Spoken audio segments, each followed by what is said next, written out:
Hi, welcome to our channel of IGNOU audiobooks, Indira Gandhi National Open University, School of Education, SOE, Bachelor's Degree Programs, Bachelor of Arts, BAG, Education, Semester 4, BESC 134 Education as a Practice, Block-1 Understanding Education as a Practice, Unit-1 Education as an Area of Practice. 1.1 Introduction. Education is the process of acquiring knowledge, exploring new ideas, revisiting past experiences, learning skills, values, attitudes, and preparing for the future. Education plays an instrumental role in changing the future of any society and is also seen as one of the significant factors for social mobility. Consequently, every country aims towards building a more holistic and inclusive education system. Education has a widened meaning now where it is not limited to only formal education and attaining a degree, rather it is associated with the overall development of the individual such that he/she can realize their potential to the fullest. Therefore, it is necessary to understand the meaning and purpose of education profoundly and critically. Understanding education as a practice is a process of unfolding the multiple aspects of education. The purpose of this unit is to make you aware of the idea of education and how it is interwoven with other disciplines. The unit establishes the link between the Constitution as a source of legislation and how policy making is formulated within the contours of the aspirations and ideals embedded in the preamble of the Constitution. It also brings to focus the conscious procedure of constructing the curriculum to follow guidelines and obligations presented in the policies in line with the constitutional provisions. Further, this unit discusses the research process involved in education and its contributions to theory generation and bringing positive outcomes in educational areas. Overall, the unit will help you to get familiar with the different aspects of education as practice and education as a vast field of learning, training, advancements, innovation and changes, and knowledge creation. 1.2 Objectives. After going through this unit, you will be able to explore how education relates with other disciplines and their interdependence on each other. Explain the relationship of constitutional provisions with policymaking, with particular reference to education. Describe the process of curriculum construction and highlight the important aspects involved in curriculum transaction and explore the process of conducting systematic and organized research at various levels in the field of education. 1.3 Translating philosophical, sociological, and psychological principles into practice. The term education originates from the Latin word educare, which implies to train or to mold. Another Latin word is educere, which refers to lead out. Thus, education is not merely limited to learning or acquisition of knowledge. Rather, it is the development of skills, attitudes, habits, as well as the overall nurturance of an individual. Educationists, sociologists, philosophers, and thinkers have defined the meaning and purpose of education differently. Some consider education as multidisciplinary, whereas others consider it as an interdisciplinary field. However, the most dominant view of education considers it as a field as it widens the usage and implications of the term. In trying to understand education as a field, Richard Peters insisted that education is not an autonomous discipline, but a field, like politics, where the disciplines of history, philosophy, psychology, and sociology have applications. Petters 19631980, p. 273. Petter's definition of education helps us to understand the basic features of education and how it amalgamates features of all other disciplines. Education as a field encompasses the basic principles of other disciplines such as philosophy, sociology, political science, and psychology. Education includes the principles of these disciplines and creates its own epistemological basis. Education and philosophy. Considering that all disciplines have their origin in philosophy, we can find the linkage between philosophy and education in various theories and practices of education. Philosophy works on the principles of speculating, dissecting, and contemplating ideas, whereas education works on the implementation of those ideas in a real-life setting. Hence, one can say that if philosophy provides the theory and guidance, education provides the tools to achieve those ideas. Both are interdependent, and this interdependence results in the emergence of the subfield. Philosophy of education. Naturalism is one of the schools of thought which emerged around the 18th century. One of the prominent thinkers of naturalism is Jean-Jacques Rousseau, who gave the motto, "Back to Nature."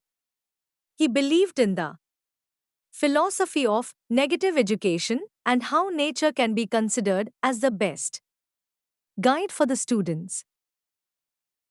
Rousseau considered society as corrupt and politically driven, therefore he suggested that education should develop in harmony with the natural abilities of students. From Rousseau's idea of education, we can make the linkage between how basic philosophical principles guide education.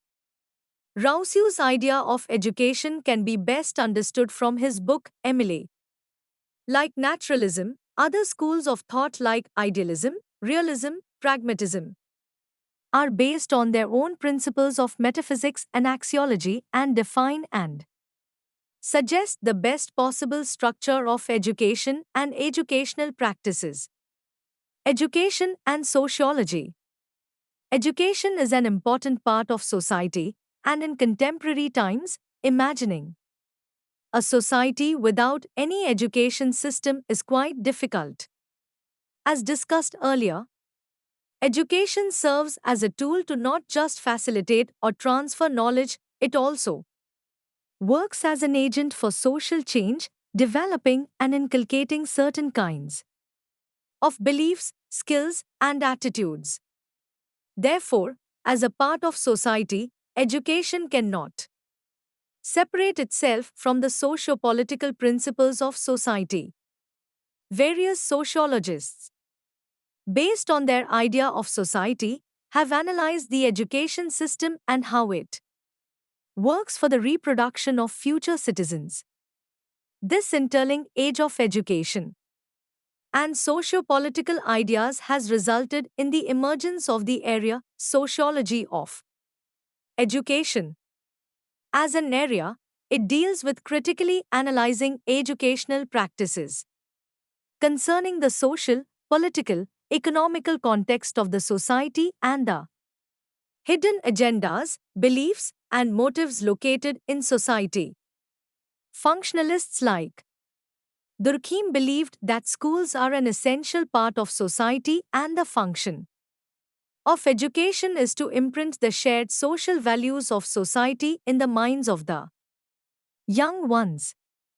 Durkheim has quoted that society can survive only if there exists among its members a sufficient degree of homogeneity. Education perpetuates and reinforces this homogeneity by fixing in the mind of the child, from the beginning, the essential similarities that social life demands. It is evident from Durkheim's views that his idea of society influenced his understanding of the educational system and its functioning. Just like Durkheim, various sociologists Also study the social functioning of society about caste, class, gender, region, race, etc. Education as an integral part of society always becomes the center of analysis. Education and psychology. Let us now understand the relationship between psychology and education. Crow and Crow defines psychology as the study of human behavior and human relationships. Skinner refers to it as the science of behavior and experience. Behavior and experience remain a focal point of psychology. The basic principles of psychology help us to understand the behavior of learners and teachers and how learning can be maximized among the students. This interlinkage between psychology and education led to the origin of the branch Psychology of Education.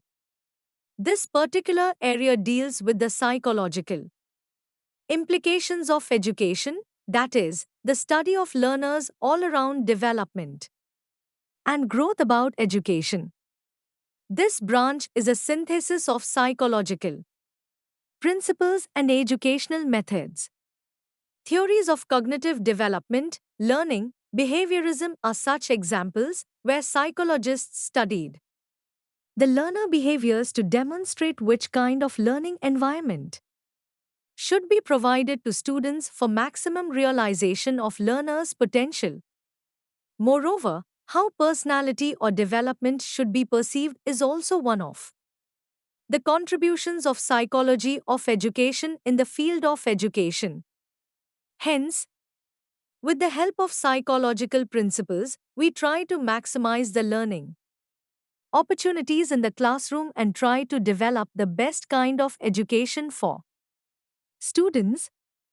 After trying to understand the linkage between education and disciplines like sociology and psychology, let us, in the next section, discuss how the constitution of a country impacts educational processes by making policies related to education. 1.4 Constitutional Provisions and Policy Formulation. The Constitution of India came into effect on 26 January 1950. The Constitution is the document that serves as a guide to the nation to move on the path enshrined in the preamble, which reflects the values, aspirations, and ideals of a free and independent nation. The Constitution is the source of legislation and policy formulation as well. The Indian Constitution has a large number of articles and clauses which have a direct and indirect bearing on education, highlighting the significance of education. Education is a key pillar of society. It helps the country to grow and prepare its future citizens for participating in the welfare and development of the country. Education has always remained a center of attention for any government, as the aim of education is to fulfill the vision or goal set by its policies. Policies in education develop over a period of time in line with the constitutional provisions, and education becomes a means to fulfill the Constitution provision obligations. For example, Article 45 of the Indian Constitution states that every child has the right to free and compulsory education. It becomes the responsibility of policy makers and educationists to develop a policy that aims to fulfill this provision so that no child is left behind. As one can see, such suggestions find a place in National Education Policy 2020, wherein it talks about creating opportunities for all students so that no child should be left behind and minimizing dropout rates. However, only suggesting these measures and providing vision on a policy is not sufficient. The government needs to make a conscious effort to realize the vision, and for that purpose, the successful implementation of that policy becomes the priority of the government. Implementation of any policy on the ground level requires planning, strategy, and well-equipped trained people to work towards the vision.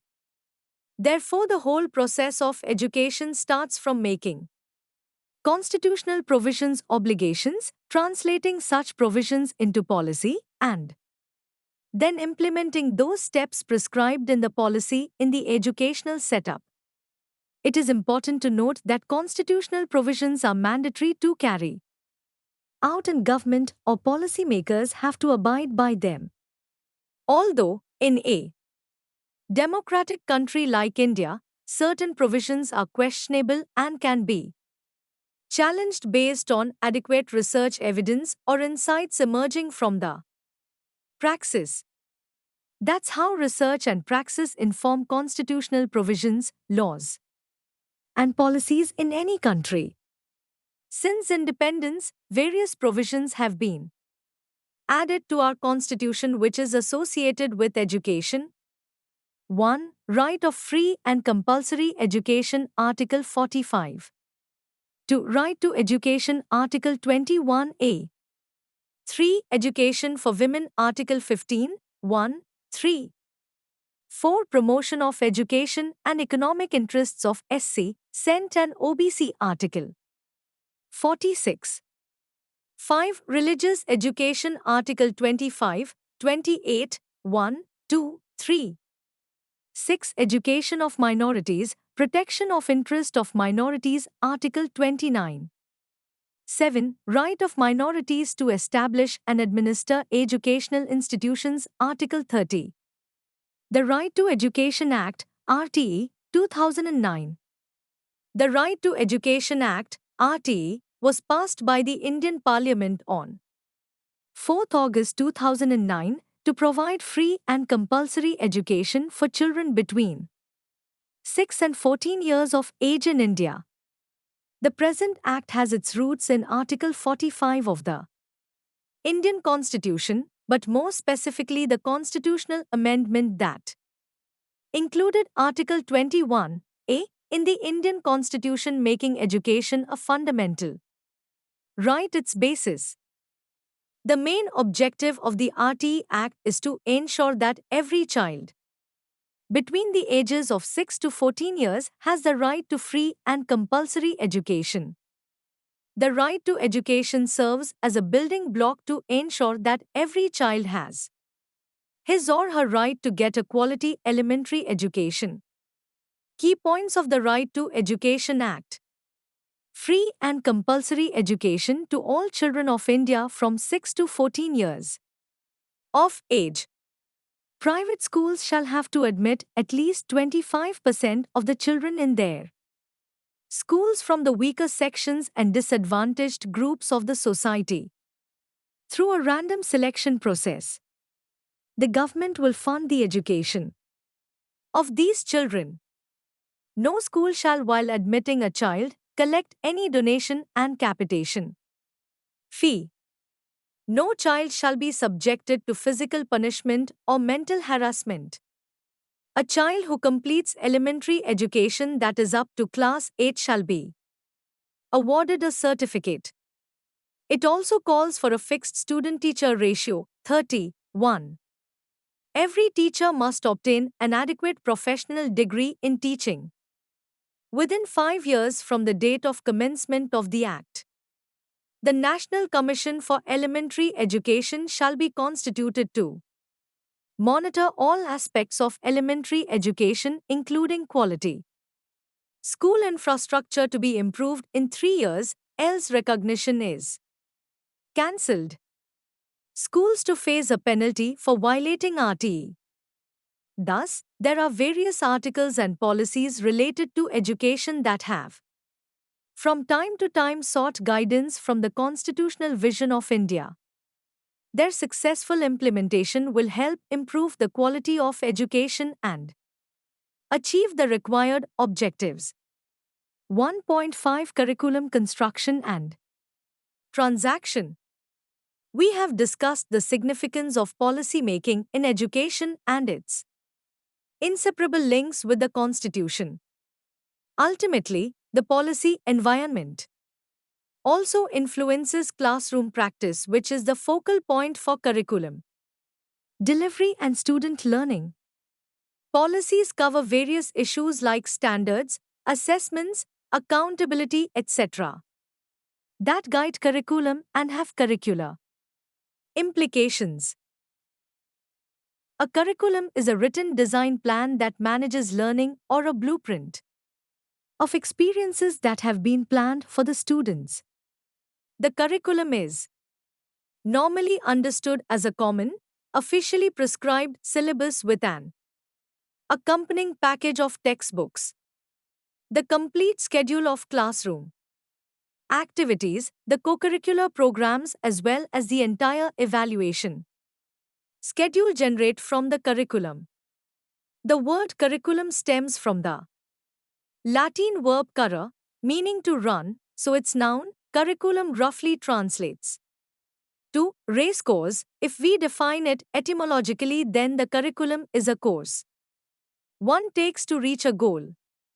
These goals range from social, political, economic to cultural. As its aims are varied, so are its definitions. Taba, 1962, a prominent curriculum theorist of the 20th century, states all curricula, no matter what's their particular design, is composed of certain elements. A curriculum usually contains a statement of aims and specific objectives. It indicates some selection and organization of content. It either implies or manifests certain patterns of learning and teaching, whether because the objectives demand them or because the content organization requires them. Finally, it includes a program of evaluation of the outcomes. Another curriculum theorist of the time, Tyler, 1957, defines curriculum as all of the learning of students which is planned by and directed by the school to attain its educational goals. The above two definitions provide the key elements of any educational curriculum, which are statement of aims, objectives, indicators for selection, organization, and teaching of learning content, and a plan for evaluating the learning. We need to differentiate curriculum from syllabus at this point, as these are often used interchangeably in the common parlance, but the curriculum is a broader concept which guides the structure and constituents of the syllabus. The curriculum consists of all educational experiences that are offered to the learners, and the syllabus provides the list of topics, concepts precisely around which the experiences could be created. The curriculum also involves pedagogy or the approaches of teaching, learning, educational resources and their use, evaluation and assessment, etc. As we discussed in section 1.4, education is entrusted with the responsibility of bringing constitutional provisions, obligations into practice. Curriculum is one of the instruments of doing so. A curriculum is required to make education a worthwhile venture to invest in, and without curriculum, education would be an unorganized, aimless venture. This crucial role of curriculum in providing meaning to education sometimes makes it a stooge of the political powers. A hidden curriculum is a concept that captures this phenomenon well. The curriculum, as we discussed, has a statement of objective, but it also has what remains unstated and unfolds in the practices and rituals of the school. 1.5.1 Curriculum Construction, Basic Foundations. Constructing a curriculum involves the three major basic foundations, namely philosophical, sociological, and psychological. These foundations guide the whole process of curriculum designing by shaping the minds of curriculum developers. These basic foundations underpin the content and organization of the curriculum. The decisions of curriculum planning, content selection, Criteria for selection of activities, methods, and teaching learning resources are influenced by the foundations of the curriculum. The philosophical foundations guide the nature and value system in education. The sociological foundations influence the curriculum concerning the social milieu, society, and culture. The psychological foundations emphasize the learners and the way they learn. Philosophy, the love for wisdom, is the beginning of curriculum construction. It provides a wider perspective for answering questions of educational realities such as who is a learner, what are schools for, what content is taught, etc. In other words, it helps the curriculum maker in contriving beliefs, assumptions, and arguments in making value judgments. Philosophy helps the curriculum developers in determining the purpose of education that subsequently directs the objectives and structure of the curriculum. It decides the subject matter, methods of teaching, and assessment of learning.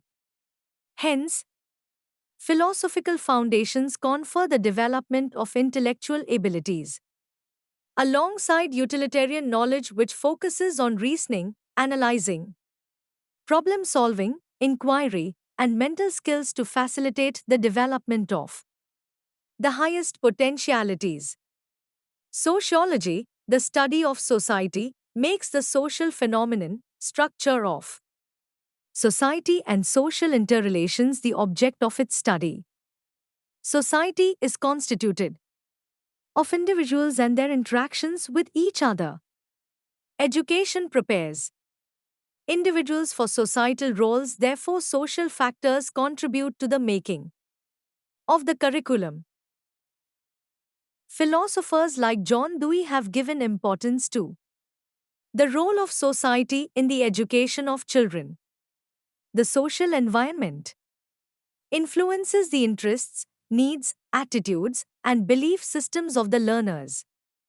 The construction of curriculum is shaped by various social aspects such as changes taking place in the structure of society, cultural transmission, social problems as the issues of curriculum, and economic issues.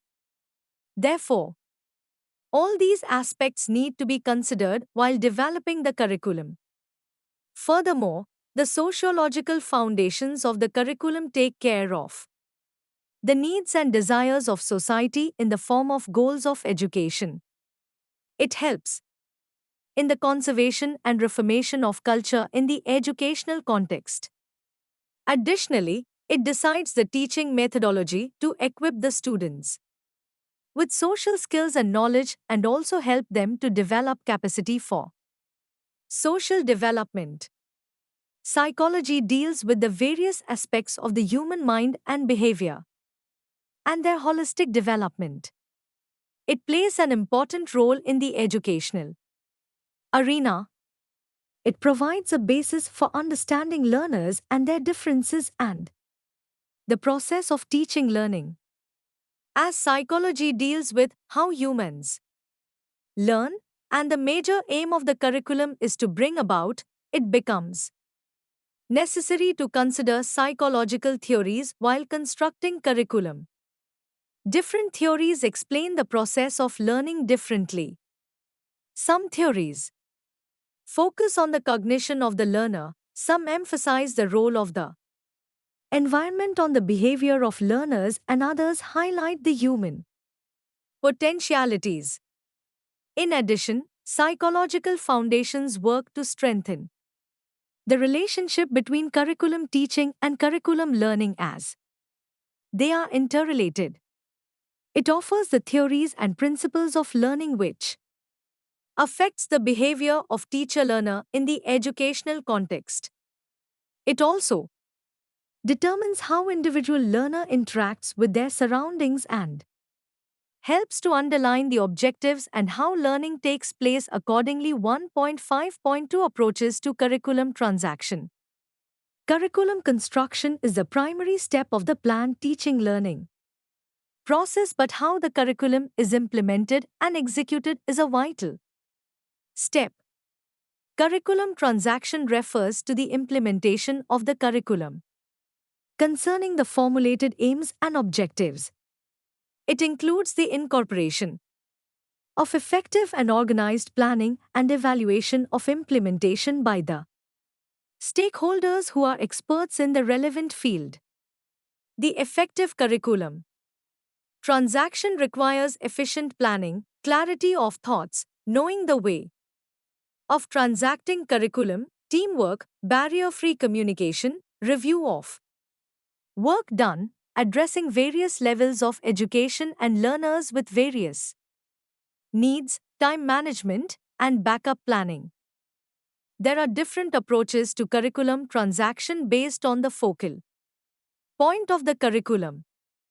The traditional approach to curriculum transaction is subject-centered or teacher-centered that stresses guiding learning according to the subject matter and to which teachers give priority. Alternatively, new approaches to curriculum transactions are replacing the traditional approach. Some of them are as discussed below. Activity-centered curriculum that expects learners to engage in activities that are desirable and meaningful. It emphasizes learning by doing and learning by relating to life. It gives importance to experiential learning by offering laboratory work and fieldwork. Child learner-centered curriculum which gives priority to the learner itself. It takes care of the interests and needs of the learner and their overall development. This approach is based on the psychological foundation of education. Therefore, the subject matter and objectives are realized by cooperating and collaborating with the learner. It emphasizes individual learning styles, interests, aptitudes, and potentialities. Integrated curriculum is perceived as an amalgamation of subject-centered, learner-centered, and activity-centered curriculum. It helps learners to comprehend the concepts from a broader perspective and in an integrated manner. A holistic curriculum stresses the holistic development of a learner by emphasizing the integration of various aspects of development in an environment. It promotes higher levels of thinking in learners by providing them with the opportunity to discover and explore their surroundings.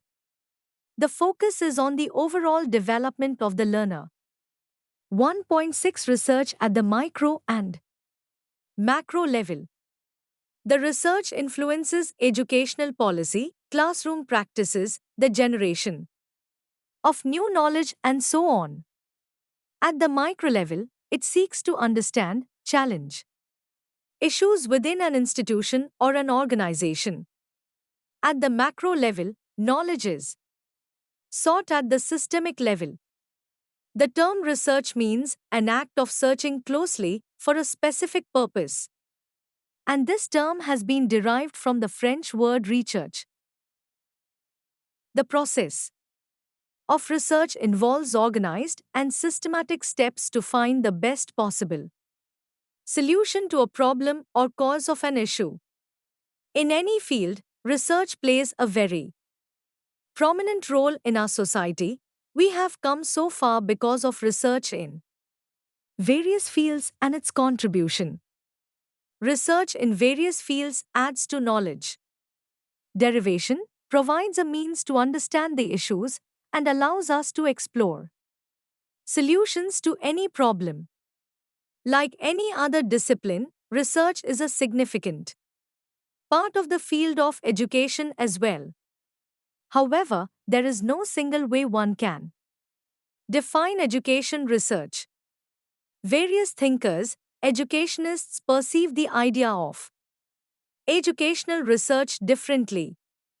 The majority of thinkers consider educational research as a process of investigating educational practices, the impact of those practices on students as well as on teachers, and scrutinizing the issues Related to education. Research in the field of education mainly revolves around educational issues and tries to explore possible solutions to those issues. Research in education contributes to the development of reframing of the curriculum, creating equitable opportunities for all, understanding diversity, developing various learning tools, and improving the education system.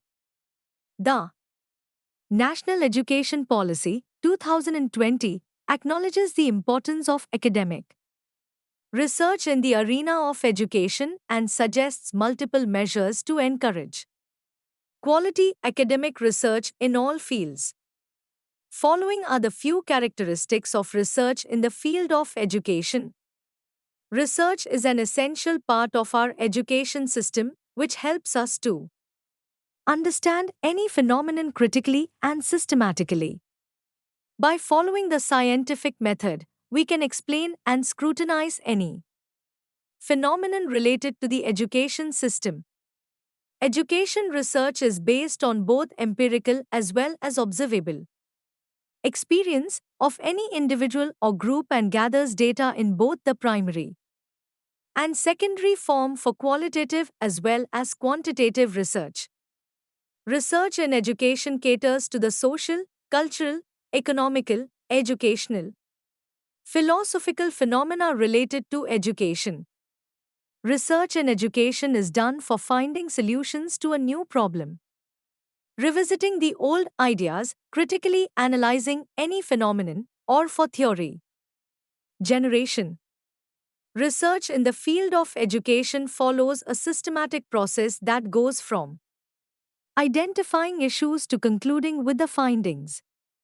Education as a broad field provides opportunities for qualitative and quantitative research.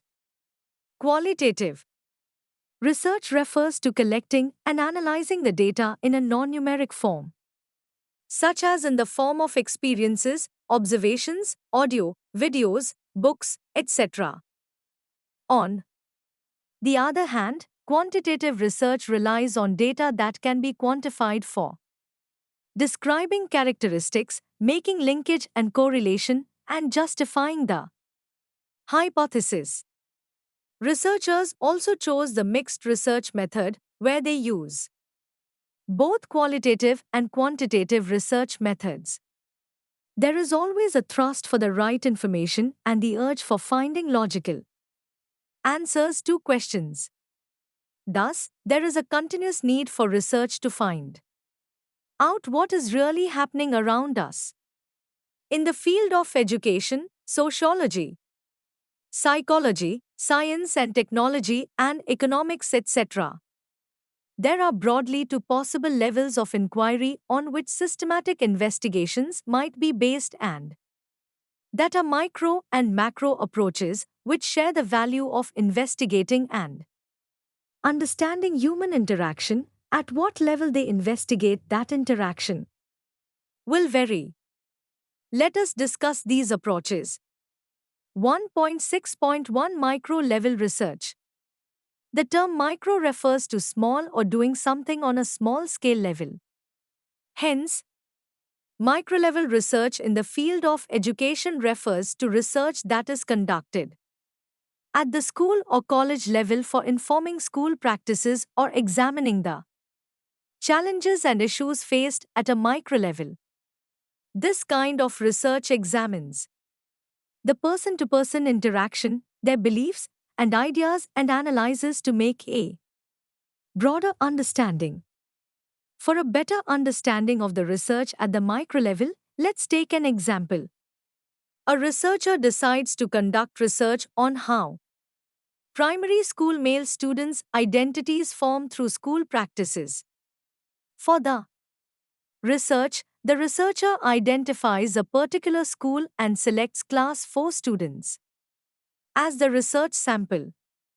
After that, the researcher starts observing the day-to-day classroom practices, one-on-one interaction of students of that class, and their interaction with their teachers as well. After collecting the data, the researcher analyzes the data and finds how school practices influence the students' identities, and give preference to one kind of identity of boy over others. As the research only took a particular class and particular group of students, this research will be considered as micro-level research as it helps to understand the nuances of day-to-day school practices, instructions, and interactions, how they impact the individual or small group in multiple spheres of the life. This type of research fails to consider broader practices and patterns which impact such phenomena or processes. 1.6.2 Macro-level research. Opposite to the term micro, macro refers to large or doing something at a broad level. Macro-level research in the field of education is conducted to understand, analyze and contribute to policy formation at the region, state, and national level. Further, macro-level research also helps to understand the political and social meaning of school practices, priorities of contemporary government, and helps to evaluate the implementation of an educational policy. As we all are aware that data related to education helps us to understand the diversity amongst learners, the effectiveness of any teaching pedagogy, challenges and issues at the school level, etc. At the same time, it also helps us to critically understand the role of the school in the socialization of the students and the contribution of education in both widening the inequalities or creating equality amongst people in the society. Data gathered in micro-level research can contribute to gathering the data for macro-level, where various similar kinds of micro-level researches can be studied collectively to study the impact and findings of such researches at a broader level.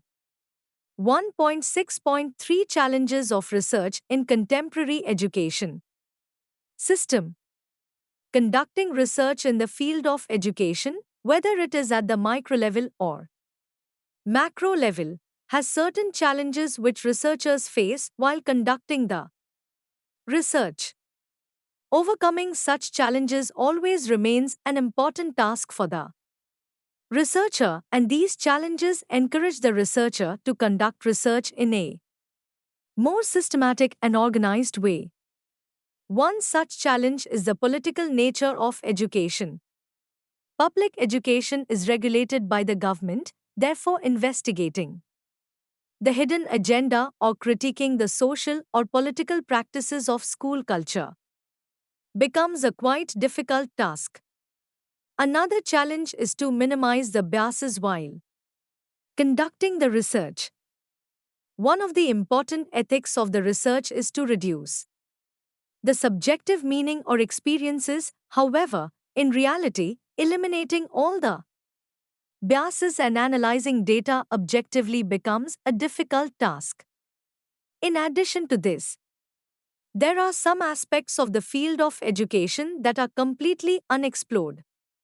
Therefore, working on such areas becomes a whole new journey, and finding literature on those issues becomes a constant struggle for the researcher. However, these challenges should not create a hindrance in the research, and any researcher must aim to justify the research he/she has been conducting. 1.7 Summary. This unit specifically dealt with the aspects of understanding education as a practice. As understanding is a continuous and reflective process, this unit discusses multiple dimensions of education as practice in a critical light. It explores the multifaceted structure of education and discusses how educational policies work in line with constitutional provisions. There is a further discussion on the characteristics of curriculum, and the process of curriculum making is discussed concerning the educational policies adopted by a country. The relevance of research in the field of education at the micro and macro level, and The process of conducting research is elaborated with examples for facilitating the process of research. Thank you. Subscribe to our channel for more updates.